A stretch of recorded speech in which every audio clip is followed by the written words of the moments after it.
I'm delighted to chair, and I thank the organizers for asking me to do so. We'll have now a session with two papers on two secretly related topics: scientific progress and Homo Geoeconomicus, both in English. And we'll see if that means contradiction, unity of opposites, or convergence. Our two speakers are first, for scientific progress, Raphael Sassower, who teaches philosophy at the University of Colorado Springs, and whose latest book is titled The Quest for Prosperity, Reframing Political Economy. It's not a small program. And then for Homo Geoeconomicus, Tamara Etienne, who teaches comparative literature here at Brown University, and whose last book is Savage Exchange, Pan-Imperialism, Chinese Literary Style, and the Economic Imagination. Raphael, you start. The rule is 30 minutes. Thank you. Thank you for giving me an opportunity to reflect on some of this concept that I've come across over the years. For years, I've been wondering how I was able to relinquish my critical faculties and trust a stranger to decide my fate in the operating room. Perhaps it was fear, perhaps it was faith, perhaps it was both. The emotional toll is not accounted for in the logical progress, because some philosophers of science have been equating problem solving with scientific progress as much as with the expansion of knowledge about nature writ large. Sigmund Freud replaced religion with science as having both power and coercion in modern civilization, and infused the relation between humans, nature, and science with an emotional dimension. The fear of the forces of nature for Freud is akin to a state of helplessness, and therefore reminds him of a child's fear of their parents. In his words, one had reason to fear them, and especially one's father, and yet one was sure of his protection against the dangers one knew. If the child's fear is managed by faith that the father is there to protect as well, perhaps it will not devolve into terror. Quote, in the same way, Freud continues, a man makes the forces of nature not simply into persons, but he gives them the character of a father. He turns them into gods. Where religion and religious beliefs remain in the realm of illusion for Freud, quote, scientific work is the only road which can lead us to knowledge of reality outside ourselves, end of quote. It is the road we ought to take instead of continuing to believe that religion can explain the mysteries of nature. The road offering, quote, not only immediate relief, but also a mastering of the situation. I'm coming to. Steven Pinker offers once recent exemplar of such faith in science, popularizing the progress thesis.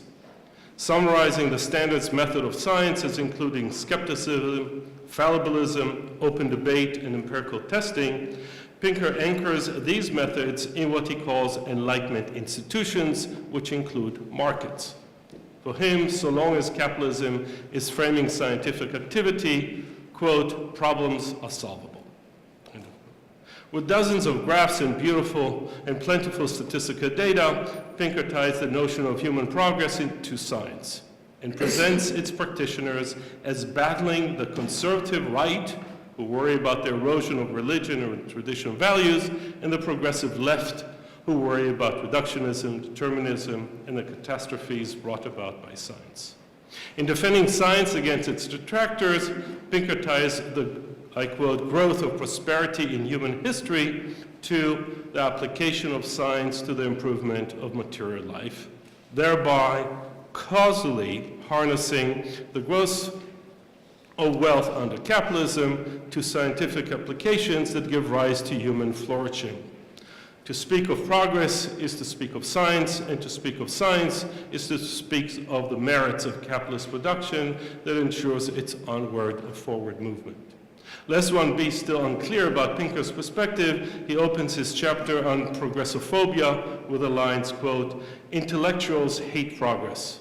Intellectuals who call themselves progressive really hate progress. It's not that they hate the fruits of progress, mind you. Most pundits, critics, and their readers use computers rather than quills and inkwells, and they prefer to have their surgery with anesthesia rather than without it. It's the idea of progress that rankles the chattering class, the Enlightenment belief that by understanding the world we can improve the human condition," end of quote. And yes, surgery is always the go-to procedure the science PR agents promote, eliciting the replacement of the dread and impotence of the past with the miracles of modern medicine. More distant observers may notice the progress of science and technology have always been both effective and dangerous, clearing the tangled web of religious superstitions and inflicting pain. So the question that informs this investigations are not so much about the methods that allow for progress or the growth of knowledge, but about the conditions under which such progress is said to be attained. Ensuring the fulfillment of these conditions may exact a price from society, one not measured in economic or financial terms alone, but in broader terms of the cultural commitment to a specific set of ideological pronouncements. The claim for progress of science hinges on two interrelated conditions, competition and autonomy, both of which have the ideological sanction of neoliberalism for which there are convenient banners. Before I turn to details of capitalist mythology, I'd like to briefly consider another philosophical condition that relates to the understanding of science. The appeal to the divine has characterized the scientific enterprise since its modern phase of development, unlike the contemporary pretense of conflict between science and religion. Historically, scientists attempted to glean the wisdom of God and uncover the secrets of nature. The appeal to the divine helps explain the Freudian move from the Father to God through science when speaking of the fear of and protection from the forces of nature. The conceit. Most discussions about the progress of science presume that science embodies in its very practice the ongoing growth of knowledge, the ever-increasing body of demonstrable truth. One wonders, though, if the growth of knowledge is necessarily progressive, and if so, in what way? The answer has been in the affirmative since Bacon and right into the 19th century, collapsing in effect growth and progress. Jean-Jacques Rousseau, of course, demurred and suggested the historical progress was neither clearly dialectical and teleological, nor morally neutral, since the price of epistemological progress was more regress or even outright decay.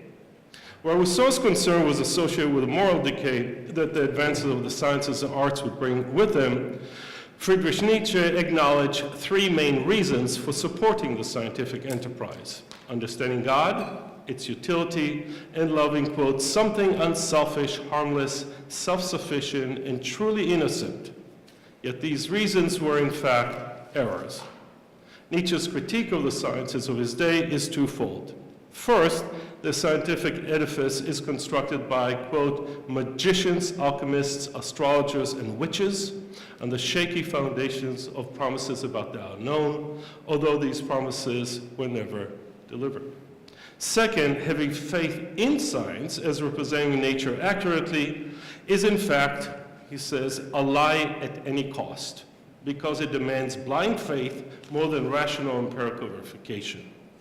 For Nietzsche, this way of knowledge formation is comparable to, quote, the need for the lie, quote, unquote, that Paul's teaching displays in biblical verses. Just as the Bible is based on lies, so is science. It is clear that for Nietzsche, science, just like religion, remains suspect. Its rational claims for certainty hinge on an appeal to faith, the kind that is used by religious institutions. In his words, You will have gathered what I'm driving at, namely that it is still metaphysical faith upon which our faith in science rests. That even we, seekers after knowledge today, we godless anti-metaphysicians, still take our fire too from the flame lit by a faith that is thousands of years old, that Christian faith, which was also the faith of Plato, that God is the truth is divine. End of quote. Instead of seeing science and scientific progress as merging human and divine knowledge, Nietzsche argues that to model the scientific enterprise and the religious would reduce them both to a lie about God as well as truth. The lie, though, is covered up by persuasive rhetoricians who present their wares in convincing ways, appealing to what their audiences may want to hear, preying on their fears, and offering reassuring promises. 20th century philosophers of science present the scientific community in the most appealing ways as if they were PR agents rather than critics. I would suggest here that their philosophical investigations approximate the three modes of persuasion outlined by Aristotle in his Rhetoric. According to him, there are, quote, three means of affecting persuasions, and those who are in command of them must, it is clear, be able, one, to reason logically, two, to understand human character and goodness in their various forms, and three, to understand emotions, that is, to name them and describe them, to know their causes and the way in which they're excited, end of quote. Contemporary students of rhetoric have translated Aristotle's means of persuasion into the respective categories of logos, ethos, and pathos. In the present context, it seems that methodological questions associated with scientific inquiry would come under the category of logos, questions about human character and the norms by which the scientific community ought to organize itself would come under the category of ethos, and that any emotional appeal to practitioners and observers of science would come under the category of pathos. Combining these three modes of persuasion brings to life what science means to the public, as well as what makes an appealing pursuit for curious minds. As for the logos of the scientific enterprise, apologists of science evaluate the historical record of the progress of scientific knowledge methodologically. Some hold a cumulative view that inductively records scientific progress step by step, as if each generation of researchers stands on the shoulders of giants who came before them to see further than their predecessors. Others focus more carefully on the improved level of problem solving, new paradigms that each group of scientists are able to master. Still others claim that the growth of knowledge happens when bold conjectures, hypotheses are proposed, tested, and ultimately refuted.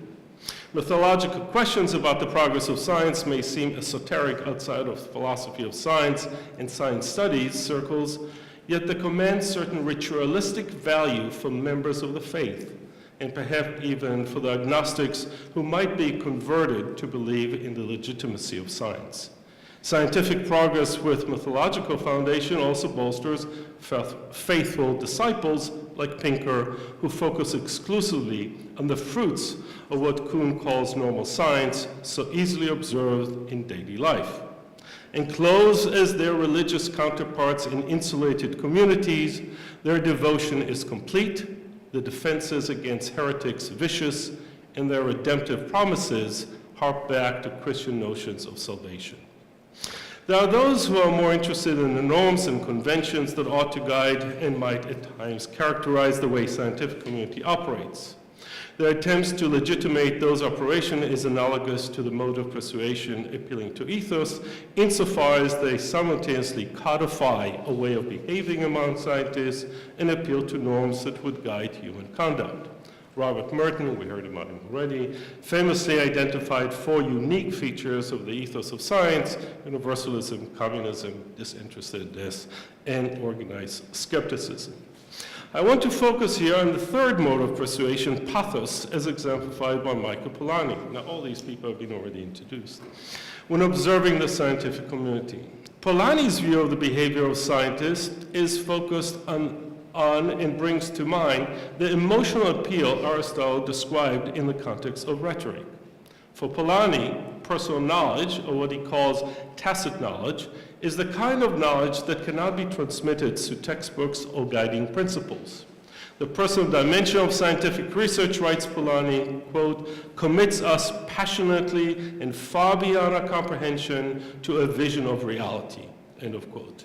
One wonders if he's talking about fervent ideals of religious zealots or about the life world of scientists. Perhaps the one has turned into the other, wearing a white lab coat where the other wore a monastic brown or black robe. The epistemological and highly socialized commitment of scientists, according to Polanyi, is accompanied by an emotional one. Quote, like love, to which it is akin, this commitment is a shirt of flame, blazing with passion, and also like love, consumed by devotion to a universal demand. Such is the true nature of objectivity in science, end of quote.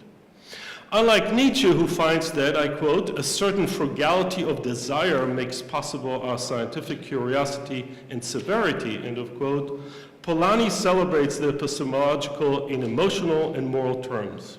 For him, personal devotion is complete, consuming, and invigorating. A faithful passion, or the passion of the faithful, fuels scientific progress.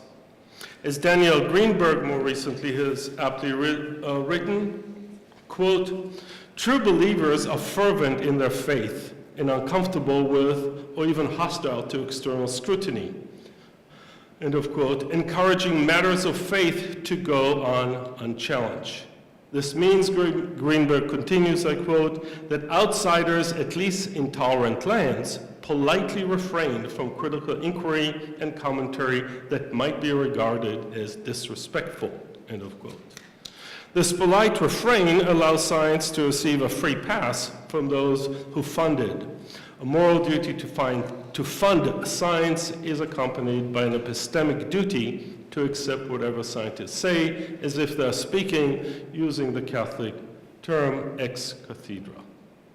With this theological conceit in mind, I would like to move to the neoliberal conceit, where competition and autonomy assert to undergird economic growth. To win support from the public, the scientific community is also likely to use rhetorical means of religion as those used by neoliberal champions, deploying any persuasive trick that would guarantee the widest appeal. With the advent of big science, the conceit of science as a conveyor of truth and defender of the frightened faithful is amplified. President Eisenhower's warning of the military-industrial complex brought to public attention the circumstances that have made science partner of the state. This is old news, as old as Jean-Francois Lyotard's report on knowledge, published in 1979. Knowledge production is commodified and depends on support from the state. And this, quote, relationship between economic and state powers, end of quote, is a threat. Lyotard writes about the repercussions of any of the transformation of knowledge under conditions of capitalist competition and the globalization of trade. And almost 40 years ago, presciently noted that knowledge production under competitive regimes would blur knowledge and ignorance, and predicted, as in the case of money, that this would also blur the difference between what he called payment knowledge and investment knowledge. This blurring would affect how knowledge is used, for what purpose, and by whom. The contemporary label of knowledge economy and its attendant power grab by corporation and the state was anticipated by Lyotard, quote, scientists, technicians, and instruments are purchased not to find truth, but to augment power, he wrote in his report. This symbiosis of financial interest and political power is not limited, of course, to Eisenhower's military-industrial complex. It extends beyond national security concerns to the way both Big Pharma, we heard about, and the university are organized to produce knowledge and extract profit. There is, for Lyotard, there is a vicious, deliberate cycle of legitimation at play. Quote, this is how legitimation by power takes shape. Power is not only good performativity, but also effective verification in good verdicts. It legitimates science and the law on the basis of their efficiency, and legitimates this efficiency on the basis of science and law, end of quote. Instead of appealing to a transcendent authority, God or nature, for legitimacy, the scientific, political, academic enterprise is self-legitimating. I move now to competition. Competition is indispensable for the growth in market capitalism. Since competition and competence share the same etymology, how wonderful would it be if market participants' motivation to strive for success were anchored in competence rather than the destructive features of competition at any cost. Competition is said to be the engine that drives capitalist growth and produces an ever greater accumulation of wealth. And the capitalist marketplace extends to the scientific community and the production of knowledge. The ideals of communalism that we heard about before are too easily compromised. Who would want to share the ideas and findings if they must also compete for funding? Who would want to cooperate when playing a zero-sum game? But are scientists still competing at all? As most capitalist markets have proven since Karl Marx's warnings, monopoly tendencies halt competition altogether. And since big science has a monopoly on research and development, why is competition still praised at all? It would seem that the very notion of competition as applied to the scientific community is nothing but a myth. Perhaps it would be helpful to differentiate competition between and within labs and paradigms. For Kuhn, I quote, competition between segments of the scientific community is the only historical process that ever actually results in the rejection of one previously accepted theory or in the adoption of another, end of quote, and this process ensures progress. It seems that segments represent paradigms here, and that paradigms compete in the sense of competence, being more reliable in solving problems. In this account, scientists within paradigm can still follow their calling, pathos in Polanyi's sense, and their professional responsibility, ethos in Merton's sense, while maintaining the neoliberal logos of progress, competing with scientists who work in other paradigms. The scientific community seems to have modeled itself, or at least its presentation, to the outside funding world in these standard neoliberal terms. Might competition not lead to shortcuts and fraud, falsification of data, and misrepresentation of research results? Defenders of the faith have an answer. Competition motivates and prevents stagnation. But as some critics suggest, there are numerous negative impacts of heightened competition. Among them, four stands out. First, there is the inefficiency and waste with duplication of efforts. Second, there is greater secrecy and a decrease in sharing of materials among scientists and groups.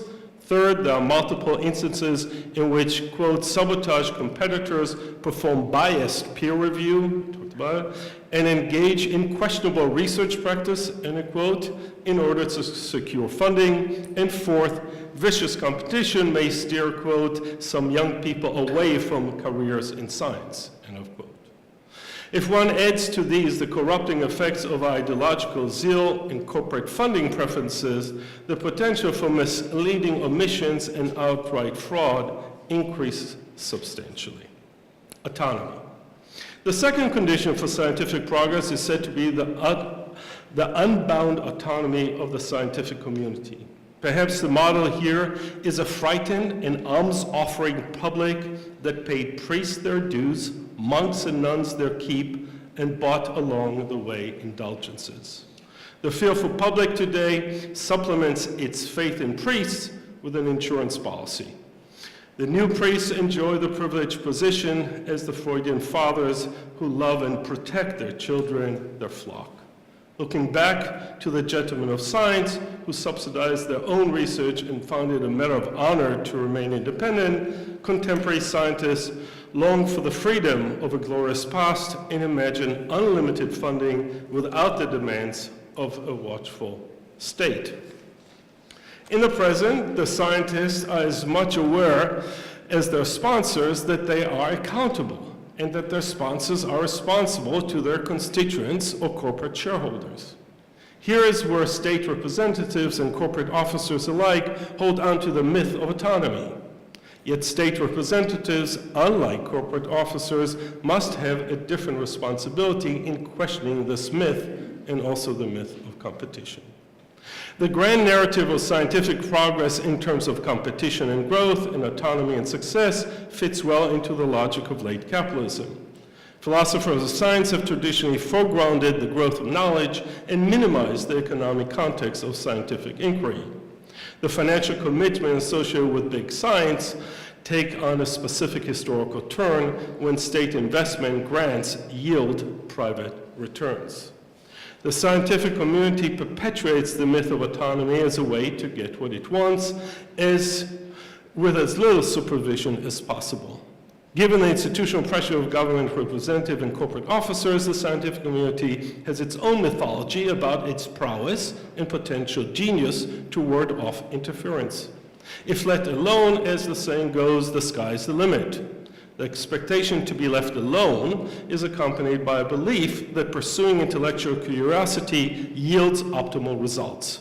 Nietzsche already warned us decades ago about this line of argument. Quote, "Do you really believe that the sciences would ever have originated and grown if the way had not been prepared by magicians, alchemists, astrologers, and witches, whose promises and pretensions first had to be created head first to create a thirst, a hunger, a taste for hidden and forbidden powers? Indeed, infinitely more had to be promised than could ever be fulfilled in order that anything at all might be fulfilled in the realm of knowledge." End of quote. Contemporary technoscientists seem to follow their predecessors like magicians and priests, seducing their benefactors to pay in advance for promised gifts that may never materialize.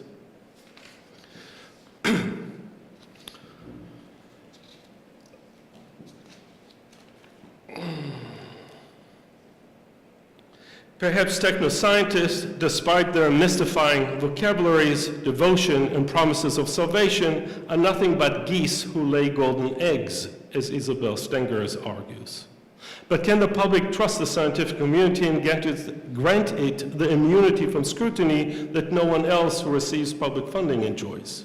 Perhaps what is required, suggests Stengers, is not a greater pressure from state actors and corporate officers, but a greater understanding by the public of what science is all about. Instead of focusing on the scientific community to garner public support, Stengers focus instead on what the public ought to do. If you are worried about the cloistered scientific community, become more engaged, more intelligent about science. Scientists, according to this logic, may feel even more shielded from any demands whatsoever. State regulators are always a few steps behind scientific knowledge. Corporate sponsors care only about results, no matter what the methods, and the public is left to wonder what is at stake for it. According to Stengers, the scientific goose, quote, thought her eggs were indispensable and valuable enough to save her from the imperatives of competitive flexibility, end of quote. Perhaps overplaying her hand, perhaps presuming too much about the value of her contributions, and now she finds herself in a bind. Whether admitting it or not, golden egg-laying scientists are trapped in what she calls a symbiosis between science and technical industrial innovation that has now flipped into a straightforward relation of capture. Autonomy is dispensed with when science, quote, hands back to the state the responsibility for thinking through the consequences of scientific research and development, end of quote. Having relinquished the two conditions it claimed necessary for its progress, the scientific community, under the deregulation of the neoliberal state, may need to deploy a different rhetoric. While financial capitalism enjoys the fruits of science at relatively low costs, the state is left paying for all the unintended consequences that accompany the application of scientific research, and the scientific community remains unfazed. The tax-paying public ends up paying or being abandoned twice, once by funding technoscientific research, and then by funding the cleanup of any unintended consequences. And this payment and abandonment is doubly worrisome as its burdens are unequally distributed. Environmental discrimination and outright neglect and suffering are disproportionately levied against the very poor. We're back to the fear, perhaps terror, experienced by children and adults alike when facing the forces of nature. Should we take a chance and ignore our fathers? Who, if not scientists, would protect us? It does not help, of course, that scientists have become what Strenger's terms entrepreneurial strategists, themselves who, as she says, are on the lookout for those who might draw golden consequences from what they have laid, end of quote. Just like magicians and priests, they too are no longer innocent seekers of truth, but instead self-serving, calculating manipulators who are destroying their own home. But regardless of their behavior and their duplicity in promising more than they can deliver or asking for protection from public scrutiny they may not deserve, it is up to science critics to demand more of the scientific community. Traditionally, science studies critics like Bruno Latour, talked to me about already, had no problem pointing out that the baby, science, was being washed with dirty water. Their mission was to clean the sociological messy water that infected the sacred baby. But since science wars of the 1990s, the baby has been thrown away with the bathwater. When Latour has more recently announced that his mission is peacemaking and that diplomacy is required of science studies scholars and philosophers when engaging the scientific community, he seems willing to ignore the dirty water in which the baby is still bathing. He continues the tradition of apologists whose fear of the Freudian forces of nature convinced them to have faith in scientific apostle, come what may. My conclusion, only a regulatory regime staffed by civic-minded experts can bring about the kind of transformation of power relations that will prevent fraud, corruption, and overpromising. This regime, to be sure, must have both political power and public support, moral authority, and social standing. In assessing the latest scientific rhetorical moves, the scientific apparatus might turn out to be just as dangerous as the forces of nature from which it was supposed to protect the public. The trick, as Freud foresaw, is to be, quote, sure of its protection against the dangers one knew. Thank you.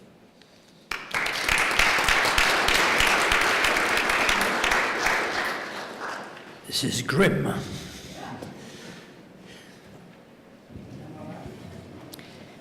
Thank you for your patience.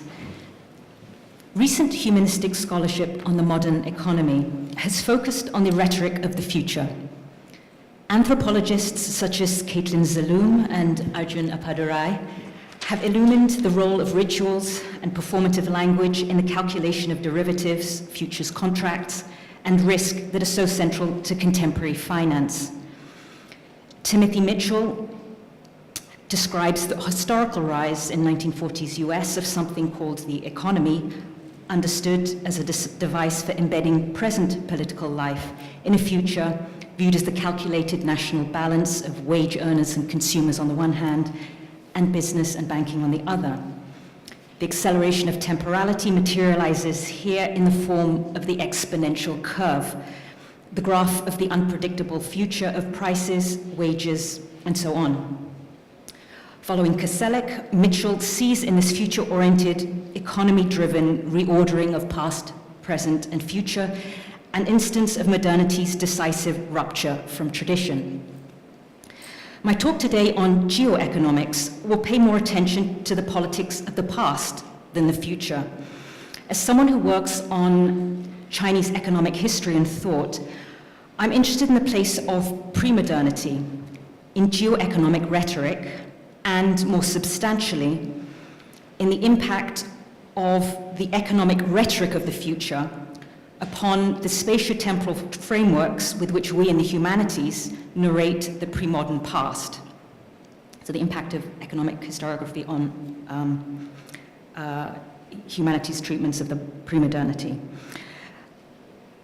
Whoops, sorry, not there yet.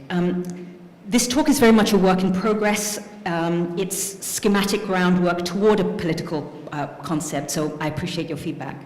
It's divided into 4 scenes or problematics. First, a conceptual history of geoeconomics that occupies about half the paper. Second, early 20th century world economics. Third, 19th century histories of world transport and world trade. And fourth, the Great Divergence in contemporary economic history. I suggest that these efforts to push economic man outside Europe and the West offer a more complex set of temporal modes than the exponential curve of modernity on its own. Today in the US, the term geoeconomics has become most associated with the ongoing trade war with China. Trump earlier this week styled himself tariff man, defender of number 1 economy against number 2 economy. In China, by contrast, the $1 trillion Silk Road Belt and Maritime Silk Road, or One Belt, One Road, 一带一路, as it's known, takes center stage in China's geoeconomics. First introduced in 2013, One Belt, One Road is hailed as the largest scale geoeconomic initiative in history. One Belt, One Road plots out a transnational infrastructure of railways, shipping routes, and financial agreements for trade and information exchange across Asia, Africa, and Europe, but not the US. It's a palimpsest of 2 maps, as you can see here, the new and the old Silk Roads. Its rhetorical mode is one of revival or prolepsis. It tells us that connection is reconnection, that before globalization, we already had a proto-globalized Silk Road geoeconomy.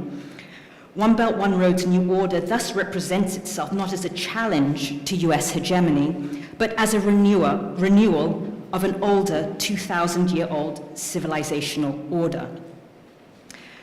Parag Khanna's connectography foregrounds the importance of just such infrastructures of connection to the way we represent our geoeconomic age. Quote, "The true map of the world should feature not just states, but megacities, highways, railways, pipelines, internet cables, and other symbols of our emerging global network civilization." And that's his map there. He goes on, geoeconomic tug of war is fought out not over territory, but over flows of money, goods, resources, technology, knowledge, and talent. These flows are like the rope in tug of war. We compete over them, yet they connect us. Geoeconomics has yet to enter the Oxford English Dictionary, and both popular media and political economists tend to approach geoeconomics as if both the phenomenon and the concept date to the end of the Cold War. Most works cite Edward Luttwak's 1990 article, From Geopolitics to Geoeconomics, Logic of Conflict, Grammar of Commerce, as the earliest conceptualization of geoeconomics.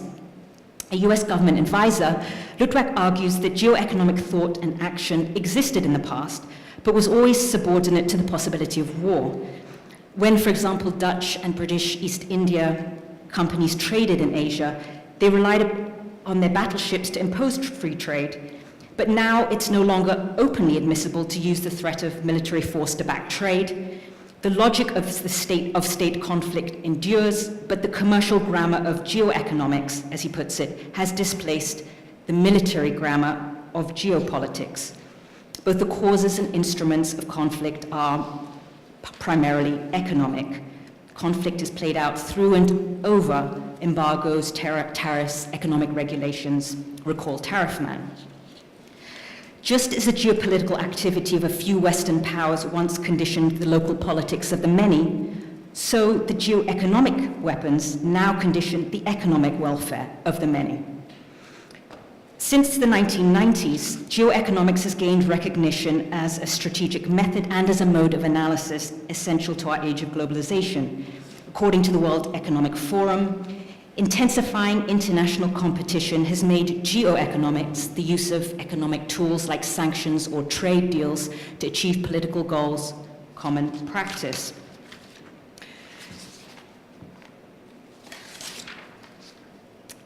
New think tanks have also emerged, helping to institutionalize geoeconomics as a field of inquiry, as you can see here, both in France and in the US.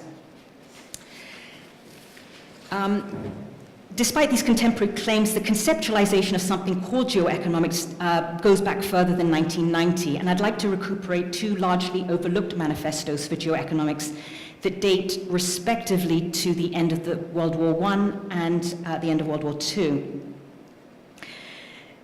The German right-wing economist Arthur Dix published the first 100-page manifesto for geoeconomics in 1925 entitled Geo Economy, Geoeconomy, Introduction to the Earthly or Earth-wide Consideration of the Economy.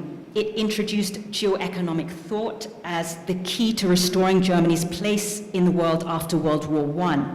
Like Luttwak in 1990, Dix in 1925 saw the world entering a new epoch. Wartime trade embargoes had taught Germany the significance of the world economy, Weltwirtschaft. World War I marked the end of the age of colonial politics and the rise of what he called a new global age. Quote, when the radio signal orbits the globe in seconds, when an airship traverses the ocean in 2 days, when the conquest of time and space has become so fundamentally transformed that we seem more markedly than ever before capable of global vision, and our spirit, our Geist, can really span the earth and accustom its thinking in terms of continent, unquote. The airplane and satellite radio had shrunk the earth to what Dix elsewhere called, already in 1925, a global village.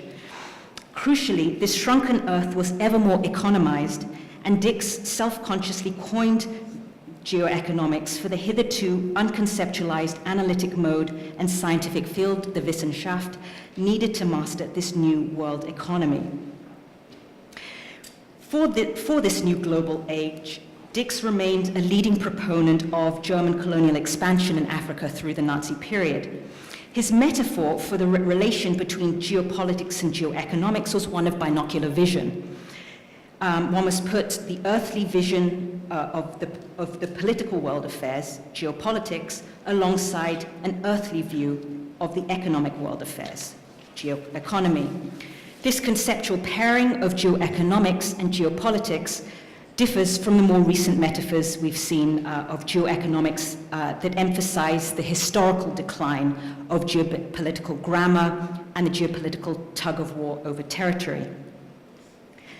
Towards the end of World War II, the US left-wing economist Louis Levitsky Lorwin reconceptualized geoeconomics as the necessary antidote to geopolitics. His 1943 article, Geoeconomics versus Geopolitics, a Basis for United Nations Policy, circulated before he served as advisor to the first US delegation to the UN. It offered a critique of those in the US who sought to reappropriate German geopolitics for democratic ends. Lorwin, like Dix, saw geopolitics as indissociable from imperialism and Nazism precisely because it encouraged the competitive pursuit of Lebensraum, or living space. Quote, to the idea of living space, geoeconomics opposes the idea of living standards. What geoeconomics aims at is the utilization of all resources throughout the world in such a way as to maximize the output of human effort in order to improve living standards everywhere. Lorwin was a labor historian and activist. He collaborated with Max Horkheimer's exiled Institute for Social Research, and he was persecuted as a communist sympathizer by J. Edgar Hoover. He supported a global initiative dedicated to the more equitable distribution of high living standards across the world, what he called then a UN Development Authority, now the UNDP, UN Development Project. Lorwin served as an economic advisor to many of the major US infrastructural projects that Timothy Mitchell associates with the rise of the statistical economic analysis in the US, including Roosevelt's New Deal and the Marshall Plan for post-World War II economic reconstruction in Europe, which Lorwin called the New Deal for Europe. The Marshall Plan is nowadays cited as a landmark geoeconomic project and as a forerunner of sorts to China's One Belt, One Road. Lorwin's manifesto for a new geoeconomics appeared precisely in this context.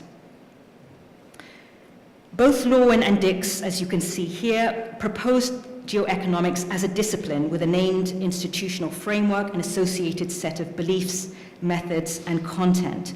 So not just a strategy. For very different ends, they embraced two core domains of expertise that still dominate geoeconomics today. First, global economic statistics, and second, the infrastructure of global connectivity. Both employed a modernist narrative of historical rupture, locating the need for geoeconomic thought in post-World War eras of decolonization and global economic reconstruction, and in the transformation by transport and communication technology of social, political, and military space. Although coherent within the emergence of the future-oriented economics, geoeconomics had a more complex genealogy, drawing on fields that were animated by a more heterogeneous set of temporal modes. First, world economics, whose abstracted models of economic temporality transcended national borders. Second, and in contrast to this, the narrativization of the world economy in 19th century histories of world trade and world transport. World economics, so part two, world economics. The University of Kiel in Germany opened the world's first Institute of World Economics in 1914, and similar institutes were subsequently established in Europe, the USSR, and the US. The founders of Weltwirtschaft saw it as a vital accompaniment to national economics, Volkswirtschaft, especially in the context of post-war economic reparations. Both world economics and national economics worked with government and business interests. Both participated in the statistics gathering revolution. Both used econometric, macroeconomic models and shared an idiom of price indexes and so on. Both the left and the right acknowledged the importance of the world economy. Lukács said in 1923, world economy and world politics today are more immediate forms of existence than they were in Marx's time, unquote. Dix published extensively on world economics and on world economic war.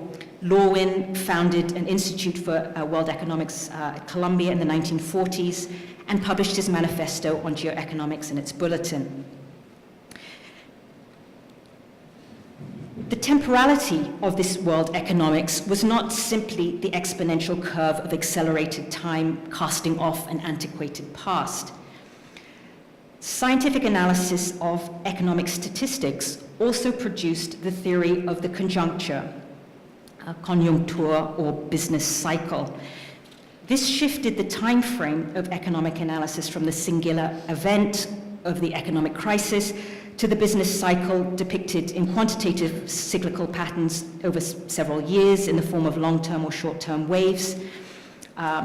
Nikolai Kondratiev established the first Conjuncture Institute in Moscow. Ernst Wagemann subsequently established a German Institute for Business Cycle Research, and Wagemann's 1931 book, Structure and Rhythm in the World Economy, Foundations for a World Economic Business Cycle Model, synchronized over a century of primarily Western European economic history into business cycles, as you can see here. And this is his chart of wheat prices in Germany, UK, France, and the USA, 1800 to 1930. And if you look there, this is him pushing it further back in time. Can't see that very well.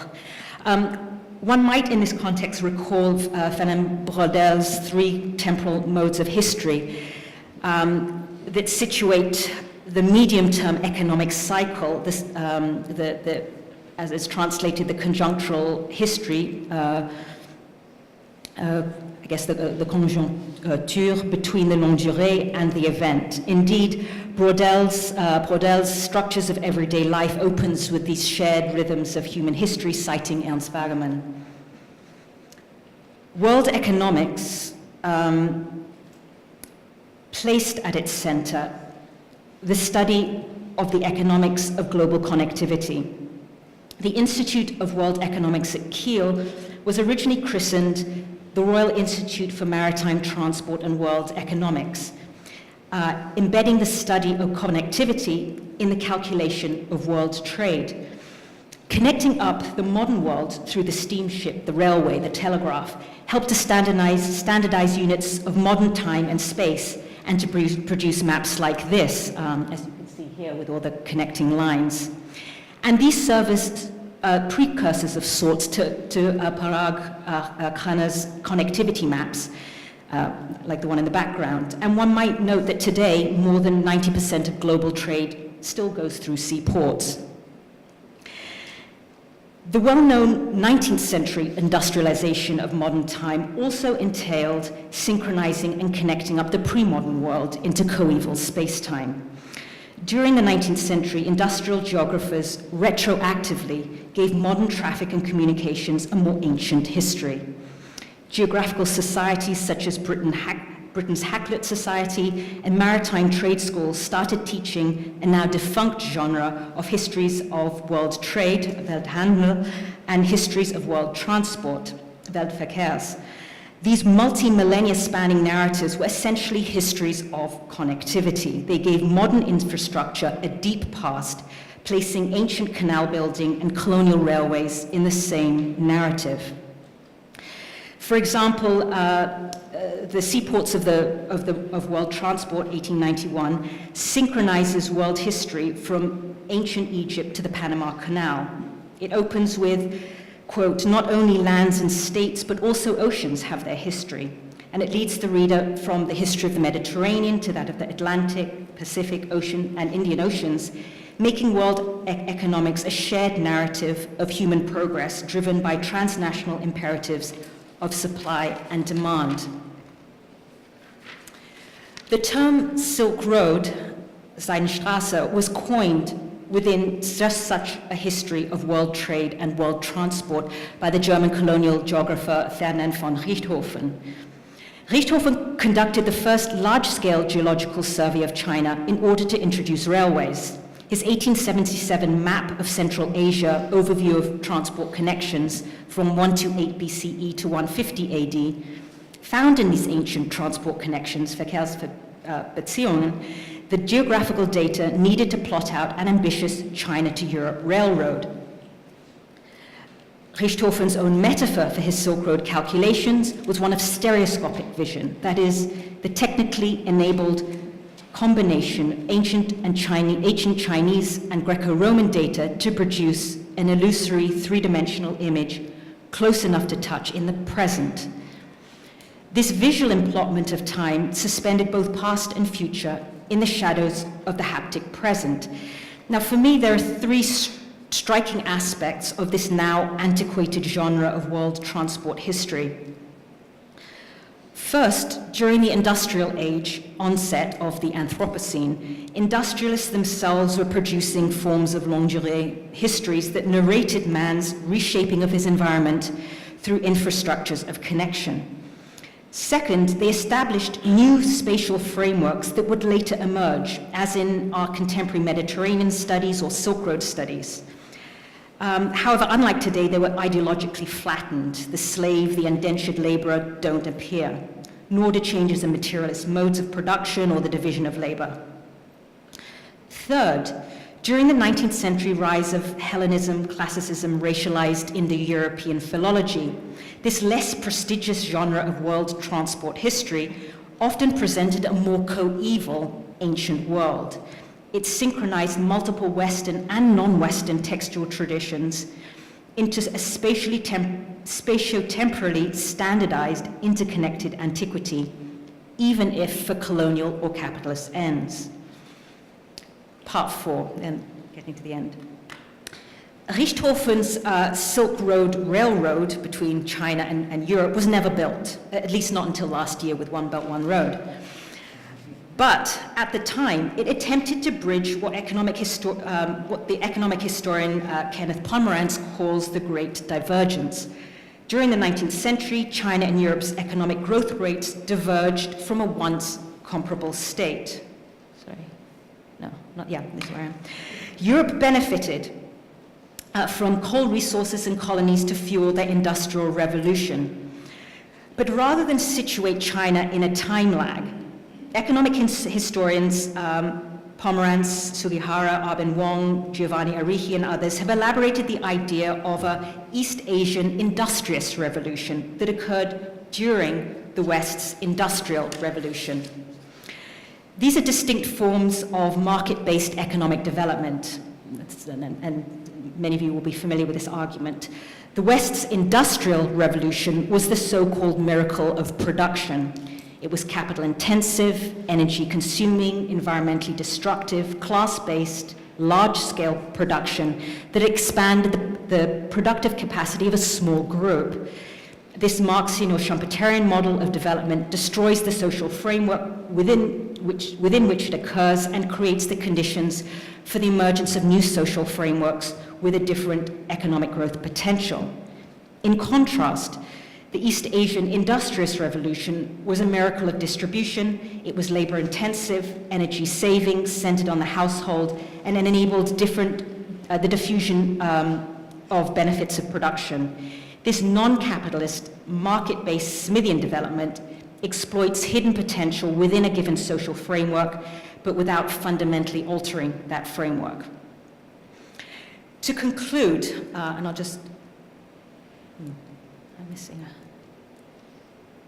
sorry, it's not here. What might Homo Geoeconomicus do that Homo economicus does not already do?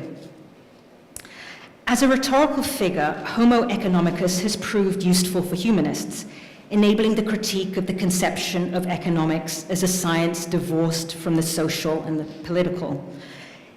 Is geoeconomic man simply economic man taken to the logical extreme of rationally cosmopolitan self-interest, and as such, one aspect of the rise of the exponential curve of future-oriented economics? Might we, following Michel Foucault, Wendy Brown, and others, elaborate a place for geoeconomic man in the shift from classical to neoliberal Homo economicus? Or might we follow the social geographers, turning our gaze to the effects of Homo Geoeconomicus and what they've begun to call the geoeconomic social? This foregrounds social processes of what they call infrastructuration, that is, the profoundly gendered processes of constructing railroads, constructing digital networks, oil pipelines, the securitization that accompanies infrastructural projects, and the transformation of kinship and community and the division of labor and wealth in these processes of infrastructuration. Infrastructuralism in literary criticism offers another starting point for tracking the representation of just such infrastructural processes. And these are urgent questions that I hope others more qualified than I can answer or perhaps use Homo Geoeconomicus for. So my purpose here so far has been far less ambitious. Homo economicus has always been a Western rhetorical figure, grounded in Western economic history. She's an untranslatable, in Barbara Cassin's sense, a 19th century Latin neologism that kept on translating across the European language family before ostensibly spreading, like the European tradition of economic rationalism and capitalist developmentalism that it embodies, to the rest of the world. The joke of Homo economicus is, of course, the ancient Romans wouldn't have understood the phrase. However, at the other end of the first century Silk Road, a unique set of Chinese theorists called the price ratio theorists, or experts, would have understood it. They promoted world conquest through the manipulation of universal economic laws of supply and demand, a quantity theory of money, and the analysis of statistical data. My point here is not to say Homo Geoeconomicus is a lone translation or the origins of a political concept. For me here, she simply registers the problem and the historical problematization of pushing economic man beyond the West, the business cycle rhythm of world economics, the longue durée march of connectivity history, the stereoscopic present of the Silk Road, the double time of the Great Divergence. She's a potential figure for thinking about the heterogeneity of the past marked by her multiple syncopated rhythms. Thank you.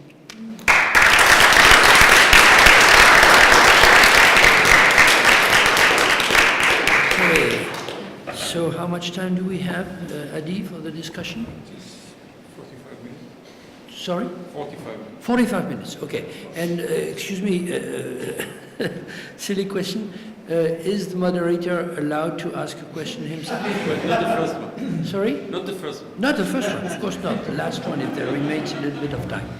Okay. So, Kaushik.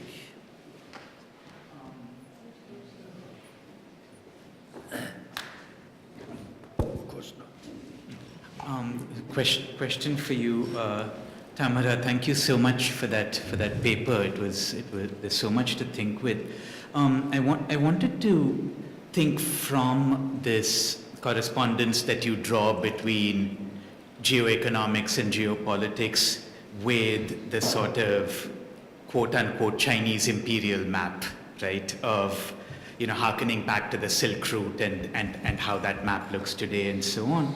And it seems like the cartography of this vision, even if it's different in detail, looks, on first look, as similar in form to a certain European imperial cartography of the 15th to the 18th century, right? There's a certain horizontal cartography that might be thickened by other kinds of lines, megacities rather than countries and so on, but there's still a certain horizontality to it from appearance.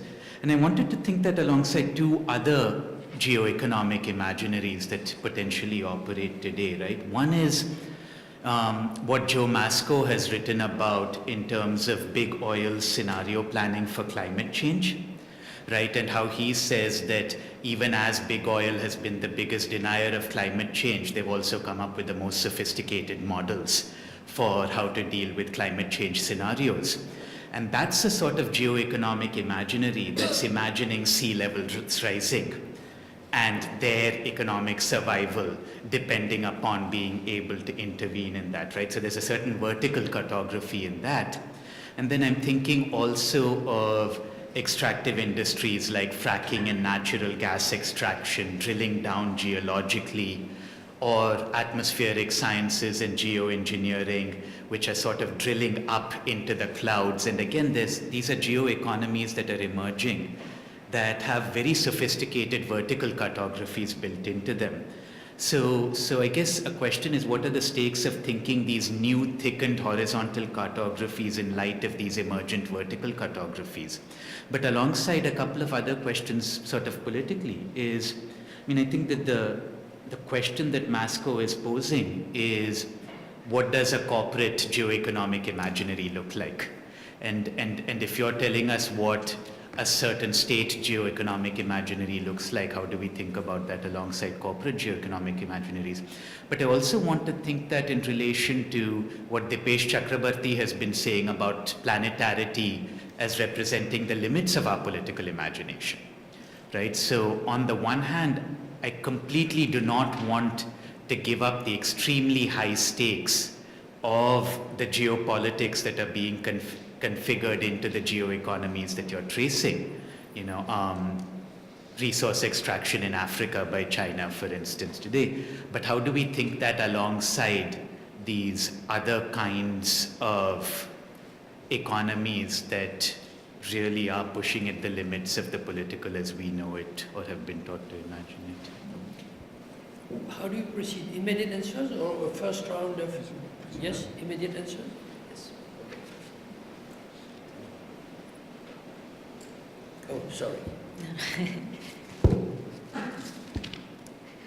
Thank you very much, Kaushik, for those incredibly rich questions. I'm afraid I'm going to have to go away and think a lot more about them. Some quick responses. I'm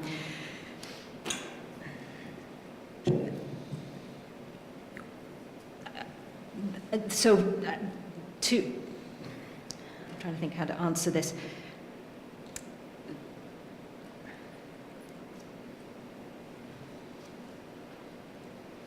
So the question, the first question that had to do with, I suppose, the horizontal, and the question as to how the historical map of geopolitics still is visible or appropriated by the horizontal geoeconomic tugs of war that are there.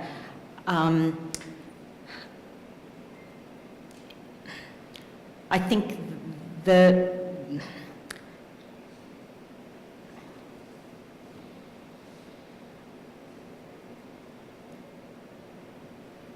ways in which it's being talked about, say in the context, I think the context you brought up of China and Africa is the sort of the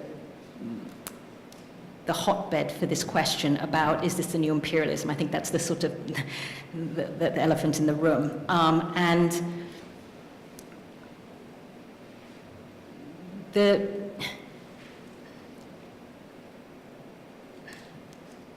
I don't think I'm able to give an answer as to, I think that that's in play, and I think the ways in which it's talked about to some degree goes back to the moments of decolonization and, say, the Bandung moment, when there were a set of geoeconomic projects, China in Africa, for example, that were very much a response to Africa's relationship with Europe. And the rhetoric, which is really what I'm looking at. I'm not a social scientist. So rather than substantially answer your question, I think for me, the way it's being talked about is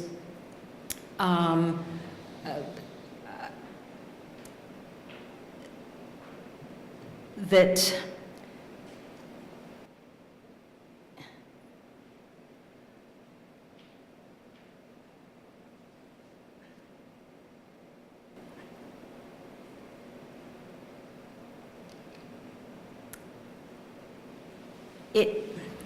I suppose it has to do with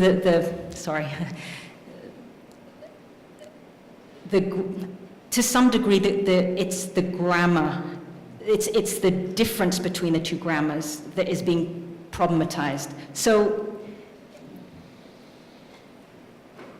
there are obvious problems with what's going on in Africa right now in terms of Chinese infrastructural One Belt, One Road investment. And I think this is simply one way to think it through. So I think I'm not being able to answer your question because I'm not able to give you a sort of a policy answer. I'm sorry. But I will go in and think about this more. Sorry. Thank you. Thank you very much. Sorry. Very Etienne? For whom? My question is also for Tamara. Fascinating. I want to go and read Dix and these people. It's really fascinating material. My question might be a follow-up to part of Kaushik's question, and it has to do with the geo. And so when I think about, for instance, Chakrabarty's argument about climate change, one of the arguments there is that some of our classic stories about emancipation, right, some of our classic kind of Enlightenment liberatory stories are no longer tellable or believable because the Earth itself is changing, right? And the Earth itself is reaching certain kinds of limits. I'm thinking also of Jason Moore, the sociologist Jason Moore's work on cheap nature, where Moore argues that, a long period of kind of capitalist development based on kind of undervalued natural resources basically is coming to an end, right? And with the end of cheap nature, right, we confront new crises. I'm thinking also about in some of my own work, I've looked at Biosphere Theory.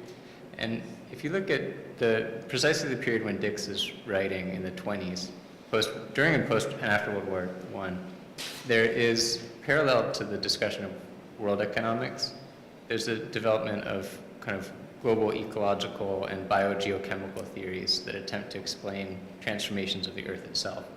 Vernadsky is a fascinating example because he's a mineralogist and his background is basically trying to identify rich sources of materials for the Russian economy, right, in the context of a global trade that gets disrupted by World War I. And after that, in the 20s, Vernadsky develops the theory of the biosphere, which has since been taken up by a lot of people. And what's interesting about that is, in some ways, it's a naturalization of economic theories of production and distribution and exchange. So it says the Earth itself is continually producing, exchanging, and transforming materials, just like the global economy is. Right? But that adds something new, right? The geo becomes not just the international, right? Or a kind of global that's displaced from the planetary, but the geo becomes truly, deeply earthly. And I guess this is sort of evolving into like a long comment, and I apologize for that, but I guess the question is like, is Homo Geoeconomicus a figure that remains within the world of human exchange of commodities and finance and economics as we conventionally think about it, or is it a figure that also takes into account the dynamic Earth itself? In your thinking, or in the thinking of the actors that you've looked at? I hadn't thought about, I think this follows on from Kosh's question. I hadn't, and I should, because indeed, for Dix especially, and those coming out of that tradition, the economic geographers, it was very much about the Earth, although not at that stage so much about the changing Earth, although a lot of the Elisée Reclus and people like that were... Retzel. And Bretzel. Who? The geographers. Some of them were, yeah, exactly. Yeah, no, exactly. Well, and then Ratz, yes, you have that, the fascist end of things. Yes, these are all geographers. So, industrial geography is part of the story of that, and because it's so geological, so Richthofen was a geologist, the next generation of people who publicized the Silk Road, they were all, geology was the science of the future then, for telling time, as well as, Chakrabarty and others say. So I think Homo Geoeconomicus should take that precisely into account, and I haven't thought about that enough. So that's very helpful. I'm going to sort of keep thinking about that, because I think that gets to the verticality that Korshak was bringing up. But I think it is part of my narrative, so that this is why this is very helpful, because it is in there. And it has to do with the great, again, there's the Industrial Revolution, but there's also the Great Divergence. One is about an environmentally destructive version, the Industrial Revolution, and one is about another version that's not resource-heavy market growth, right? So there's another pattern, and that the explanation of the divergence has to do with access to coal, which is sort of the main vertical plunge at that stage. But I think you're talking, but this is helpful, so thank you. We have Ali, you, me, and then you. So one after the other. This is for Rafi. First, I was really intrigued by your use of Nietzsche in the talk, thinking about Nietzsche as Nietzsche's writing as a critique of science. How do you see the relationship between Nietzsche and the critical studies of sciences today? Do you see a line, a genealogy, a tradition, or something? This is one question. The other is the very end of your talk, when you spoke about regulatory mechanisms. So maybe I missed something. I didn't understand what you are calling for. Obviously, the economy, the corporation would not serve as would not supply this. The state is also not something to rely upon when it comes to this kind of regulation. The public is ignorant, and in order to educate the public, you need the willingness or the interest of the state or the economy. Why would they give it to the public? So we are left actually with the scientist, So it seems that the scientists, because of the very ethos and pathos that Nietzsche criticized and you criticize, are more capable of producing a mechanism of self-regulation. Of course, with some support, outside support, but the initiative, the interest in having something like this can be based actually on the values or myth of science. Yes, sure. Oh. So the first question, the answer is no. The second question is, Flat no. I have not seen any science studies people, whether it's the Edinburgh School or a strong program or sociologists of science or whatever, And more recent? quote Nietzsche in great detail or depth. So I think in general, I have not seen, I'm sure if someone else has a reference, please help me. Yes. Of course, the French are very special. But, yeah. If I may, I think that Foucault is the... Okay.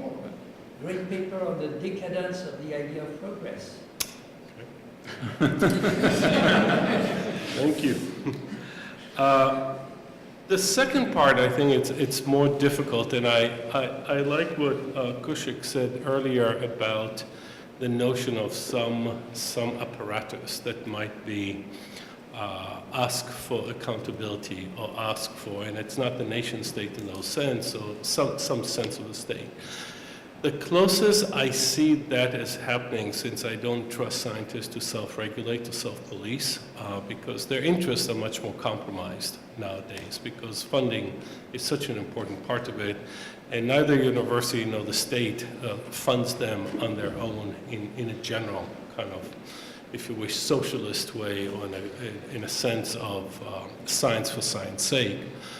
I don't know if you know, there was a law passed in 1984 that actually made any funding of academic science research mandatory, that it will be patented, that somehow it will have a cash out economically or commercially or financially. But put that aside, I actually have much more faith in the legal system. And the legal system, if you look back at the 1870s at the AA, the Association for the Advancement of Science in Britain, was the British Association for Advancement. They had already questions of what happens if two scientists have two disputing claims about an issue, and how does the legal system adjudicate? Do you bring more experts, expert on both sides, etc.? The reason I have a little bit of faith, I don't know if you know, about a month ago, a California judge ruled against Monsanto and gave an older man who used one of those pesticides for lawn, got cancer. And they were willing, A, to listen to the claim, and B, to award him, the jury awarded him something like $20 or $70 million. A really large sum that, of course, Monsanto is appealing and everything. But I think the judicial system, on a good day, might provide, if not regulatory, an accountability framework that I'm not sure scientists themselves would.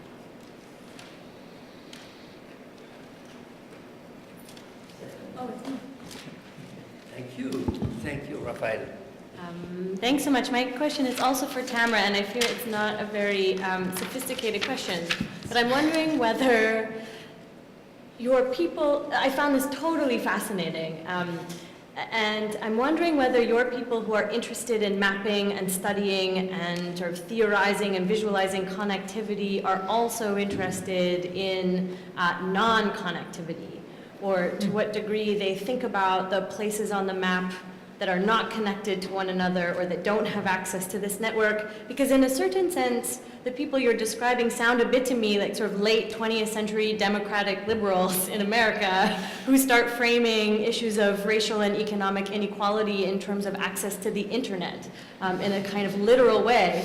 And they start sort of measuring and seeking explanations for inequality through the lens of connectivity. And so I just wondered in a similar way whether you're sort of either them or you found ways to talk about the effects of not being connected or used non-connectivity as new ways to think about other parts of the globe. I think that's my question. Thank you. Yes, so just in terms of the 19th, early 20th century, I suppose the obvious answer is colonial planning. So most of the historical geographers were both looking forward in time, so this is the future-looking part, so that we're not connected now, but let's plan the Silk Road between Europe and China. So it's precisely the lack of connection now that we will project connectivity onto. But there's also, at least until when the world had fully been mapped, there was the part of what gave this the genre of historical geography its scientific edge was that in antiquity there was a lot of geographical knowledge that could be mined to aid in precisely connecting up places. So you literally have examples of, so a lot of these historical geographers were actually in the Indian Civil Service, for example, and they were looking at old canals or old maps or old texts in various, or in China and other places of defunct connected places that they would then connect up again. So that was where the past became useful as and sort of ancient texts became useful as data. So, thank you. Go ahead, next Thanks. So I also found, my question is also for Tamara, and I thought your paper was super fascinating. And my question is, I think, a very simple kind of, it follows up on Stephanie's question, and in particular, I think your answer to Stephanie's question.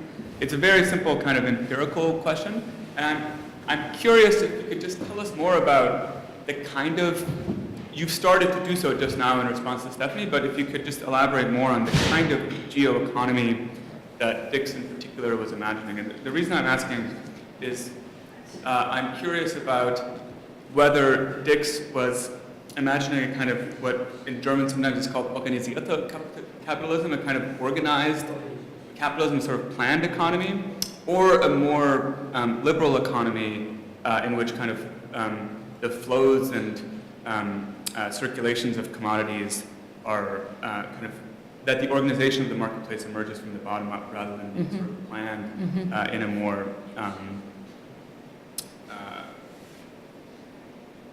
more kind of deliberate and interventionist sense. And I think the kind of, that I take Tim Mitchell's, I think it's very important that the kind of, when Tim Mitchell sort of talks about the emergence of the economy through national income accounting, that often that kind of accounting was done in a colonial context precisely because it was in those contexts that political economies could be more tightly managed because of the kinds of military control that could be exercised over those economies. And therefore, whether Geoeconomicus is a kind of geoengineer and perhaps a sort of, might sort of be a creature of a kind of post-neoliberal global economy. Great, thank you for that question.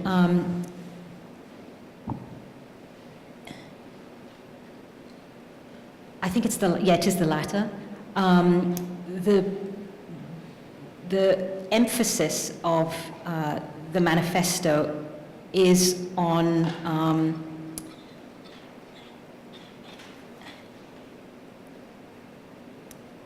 harnessing the field. So it's about mapping out the field and about giving a history to where it's come from. So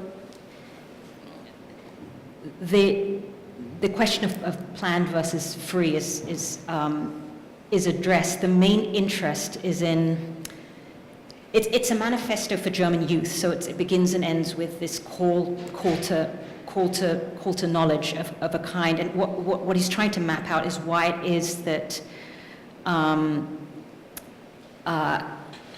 economic, it's a call to master the data.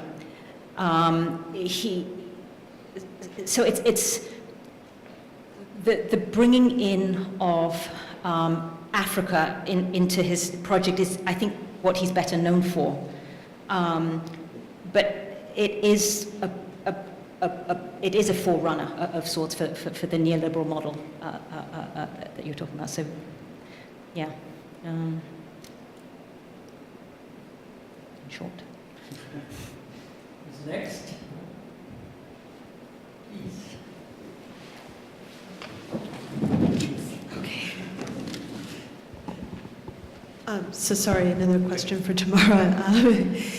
So I wanted to ask you to maybe, if you could follow up on the Great Divergence aspect of the discussion a little bit, because in thinking about your framing of this the very promising discussion of how the rhetoric shapes a view of the past as well as the moment that is being discussed. And so the part that I guess I wanted to hear you talk a little bit more about is the precise geographic visions that are being articulated in the Great Divergence discussion and how they interact with these other geographic visions. So in how you laid it out, we can see how there's a different sort of geographic vision being laid out in terms of of Europe's reliance, particularly on the New World and on colonies. But I didn't get as much of a sense of how you saw the Great Divergence's argument about Asian economies and their geographic vision and how that interacts with the 19th century vision, for example, the transport history, and how, so whether the Great Divergence, you see the Great Divergence economic historians as radically revising that history, and that sort of where they stand in between Homo Geoeconomicus and that 19th century outlook. Sorry, just to, so the question is, the 21st century theory of the Industrious Revolution and that vision of geography vis-a-vis the 19th century world trade exactly. history. Yeah. Yeah, I mean, those are, I think,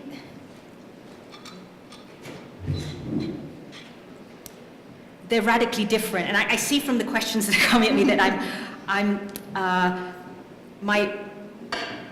the Homo Geoeconomicus can and should be taken in other ways than I am taking her. Like, I think along the lines of Homo economicus, I think so in some ways they're apples and oranges. So one is the imagination of the industrial geographer, of those who are committing the great industrial revolution. And I've omitted from my picture your question, which is, well, what were the kinship, the sort of the family household, non-outward looking industrious revolution, labor intensive, very much around the nuclear marital couple, that model. So what is their imagination? So a good answer to that would have been, okay, well let's look into that historically and excavate that. I think what I've been trying to do, which is why I have so many apples and oranges, I think, and I'm not answering this question, is what I was trying to do is to just to try and undo a little bit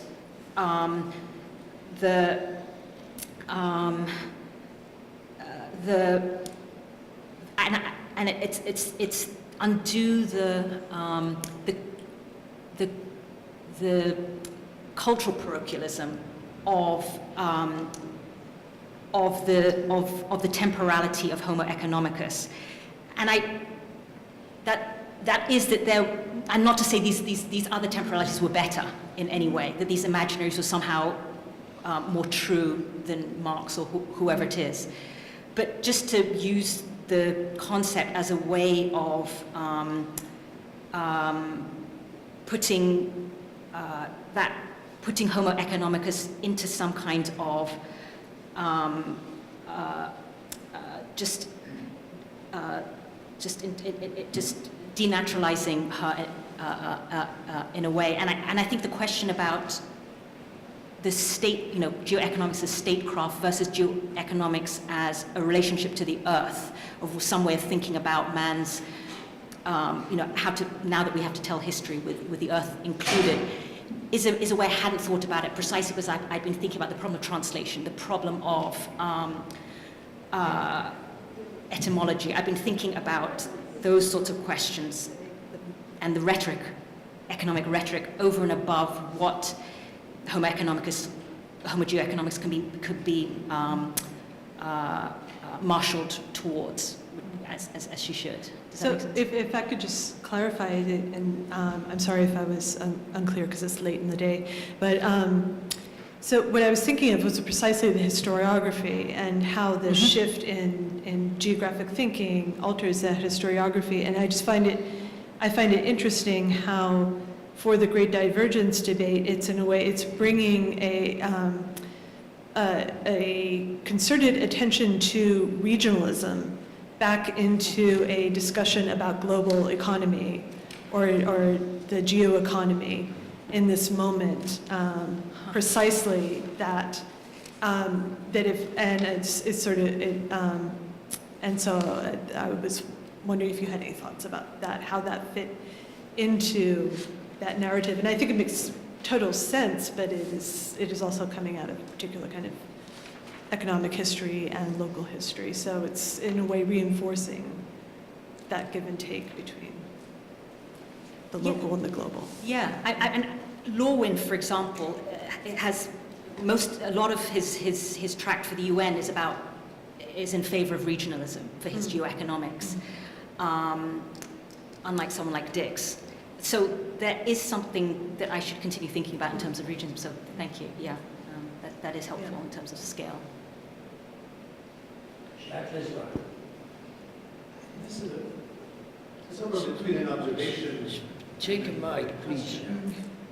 Tamara, I wonder if you would say a little bit about the possible ways in which the difference between world, geos, planet, and Earth might help that process of differentiation that you're talking about. These are not, they look as though they should form a nice coherent concept, but in fact they don't, and they diverge in very interesting ways. This happens every time, every year. So it looks as though the terms Earth, planet, geos, world should form a coherent, or at least a systematic kind of semantic field.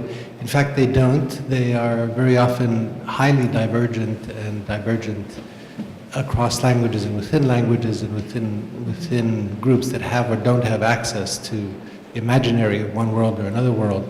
The world is perhaps the least translatable term in a certain way.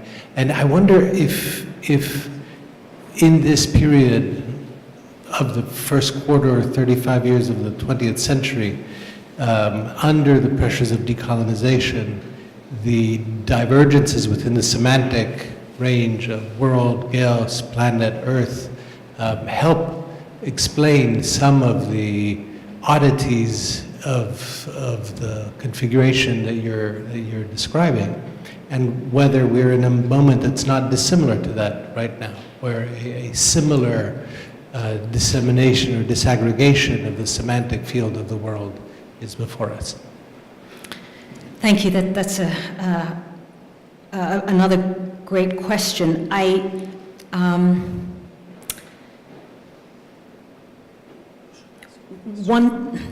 guess I'll answer from the Chinese perspective. So the word for world in Chinese was changing precisely during that period, and so the word, and this continues around discussions around cosmopolitanism, especially. Homo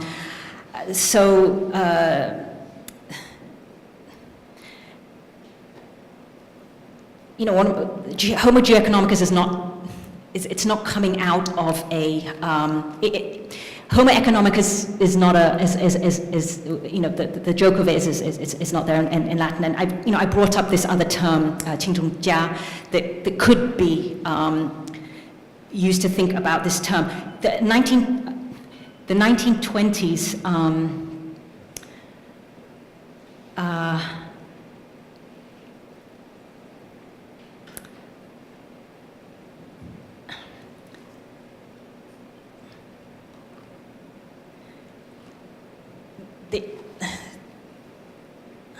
Sorry, I have to try and think in English now. I think that there is. In some ways, I have to pursue this more. I mean, like three things come to mind. One of it, which is one, Geoeconomy. I didn't include in my list, was a publication by an Indian woman who was talking about geoeconomy in relationship to the worship of cows, which is, I think, the subtitle of her study. And there was a certain way of talking about geography. I mean, the master discipline in this is geography, but there are other ways of talking about about the earth, that are circulating very differently in different places within the discipline of. The discipline of geography in China I suppose,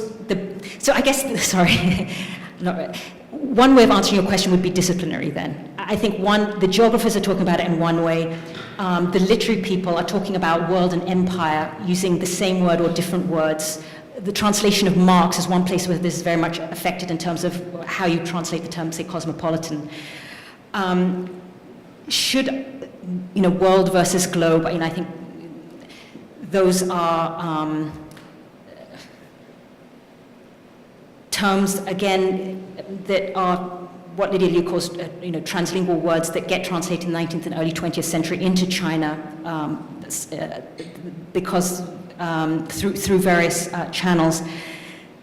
I think to answer your question, I think I would just have to pursue that. I've, again, not thought enough about the Geoeconomicus as something that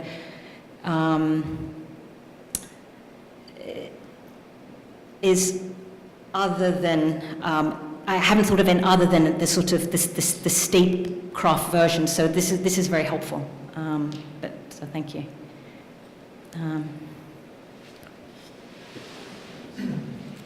Tamara, just a shot at, okay, I feel dumb for asking this, and it's not really where your paper went, but when I think of Homo economicus, what I think of is the kind of vessel for rational choice theory, right? So you have, in essence, a claim about people acting in their own interests, and then the question is simply, quote unquote, determining what interests are, and then Homo economicus is that being that maximizes the correct choice for interests, right? Is Homo Geoeconomicus simply Homo economicus who now has global interests? Or, so that would be a difference in kind of degree. Or is Homo Geoeconomicus a difference in kind because the world now is not the world of the 19th century when we, kind of formulated, even if that's not when we named it, Homo economicus. So it's really that relationship. Is there a new form of geo-rationality that Homo Geoeconomicus is the vessel for? Or is Homo Geoeconomicus just Homo economicus in a slightly more global world, and then honestly we'd have an argument about whether the world's actually more global now than it was in the 19th century.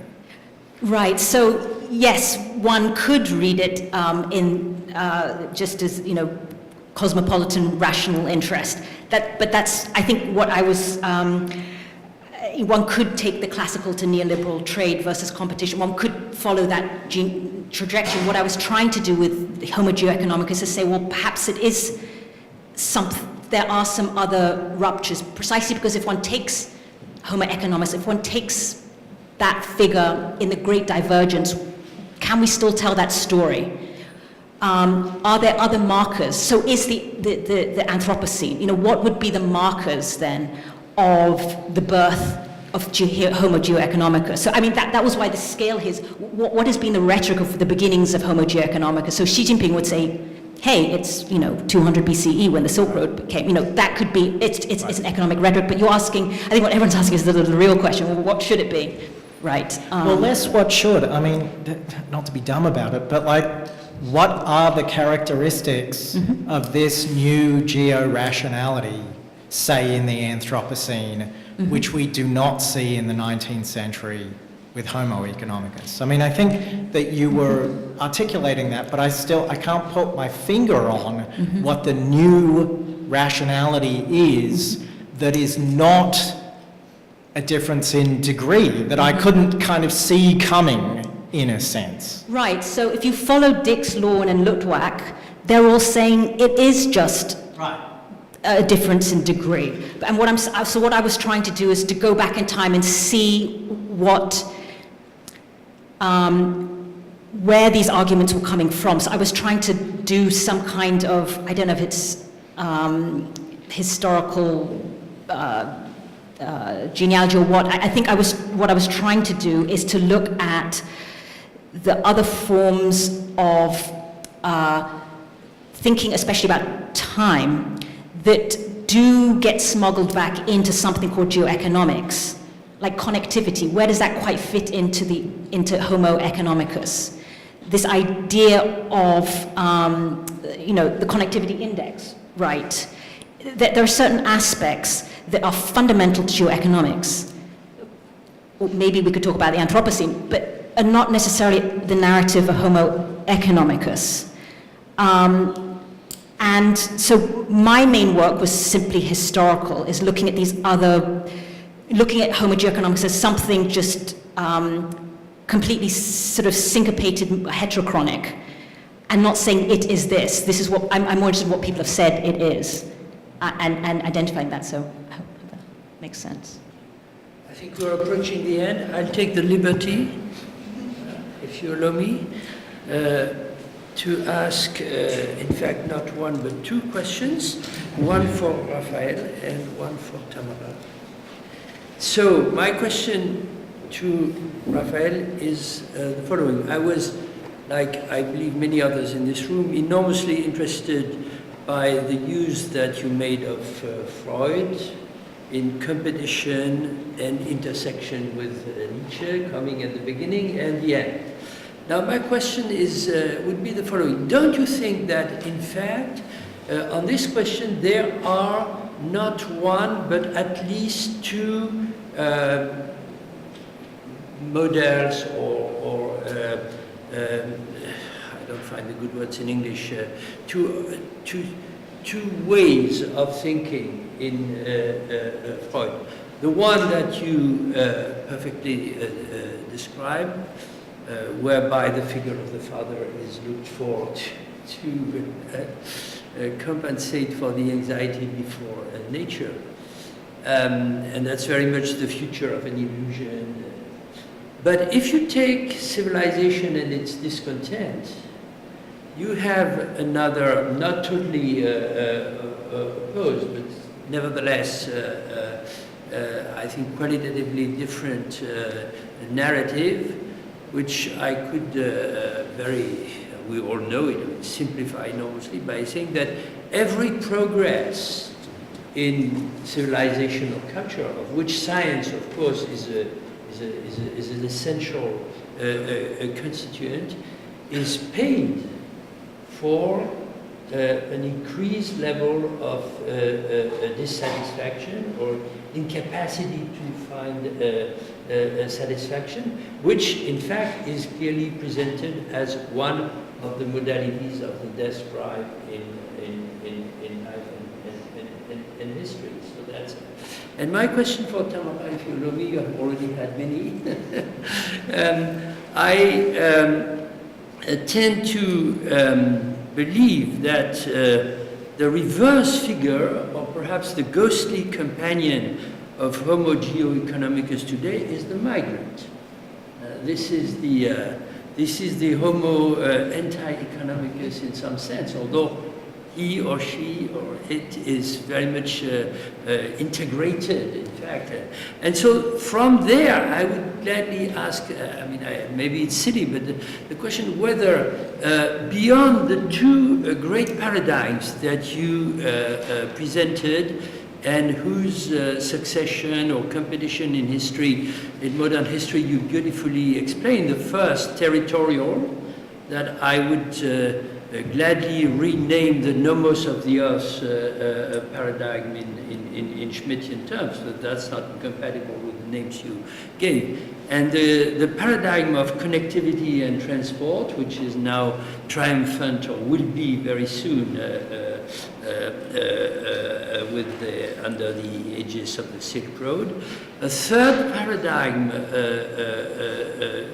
perhaps is possible or even virtually exist, whose history we could, whose genealogy we could trace back through theories of cultural dissemination, Gordon Child, invasions, etc., and so on, which is, and more recently, of course, reverse histories of global migration, such as what Omio Bakshi has tried to do to show that the population in certain eras goes from the periphery to the European center, and then it becomes a reverse, which would be a geo-economic and also, of course, with geopolitical and anthropological consequences, pattern centered not on territories or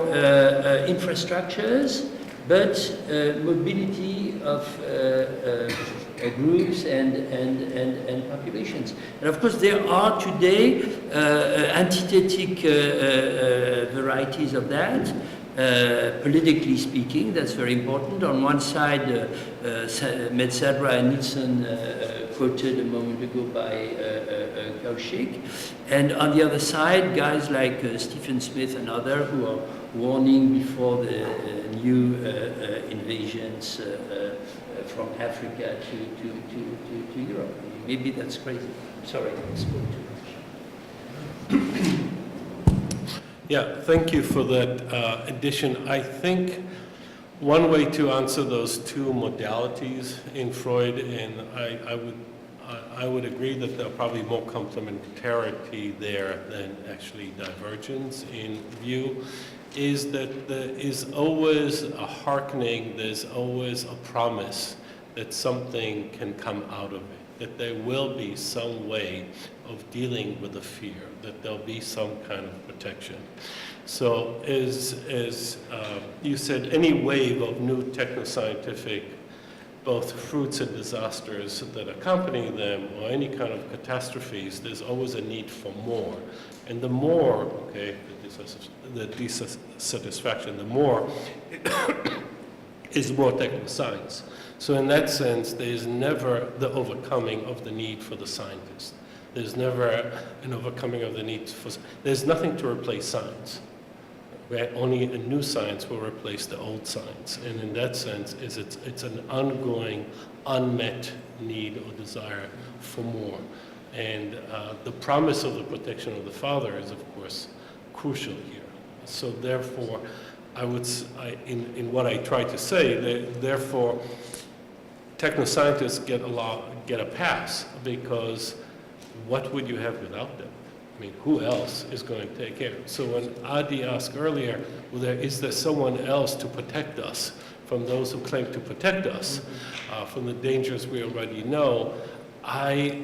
The worry is if all we have is the other scientists who are going to protect us from other scientists, whether it's through peer review or other kind of forms. Maybe the human science. Yeah, well, the humanities on a good day provide the critical dimension. But as I've seen with many of them that I read, is there's a certain level of, as I quoted Greenberg, of a certain kind of respectful refrain. Because I really don't know the science that well. I really don't know genetics, so I really can't, be too critical because maybe I'm missing something that they know, and only they know, the way the priests are the only ones who gave us, indulgences of going to heaven. Thank you so much. You're not forced to reply. And it's irrelevant. No, that's how, as you can tell, I'm a morning person. Just one quick thing, which is that, yes, I think the migrant is a great antitype to the Homo Geoeconomicus, and I think one of the things that it's helping me to think about is the processes by which Homo Geoeconomicus, through narrative, appropriates histories of displacement, migrancy, forced resettlement, as part of a history of connections. So a lot of what you find when you sort of read them is precisely what we would see as, well, that's called slavery. That's called, but that's seen as part of this happy history of connectivity. So that's very helpful. Thank you. Thank you so much. Okay, thank the speakers. Thanks.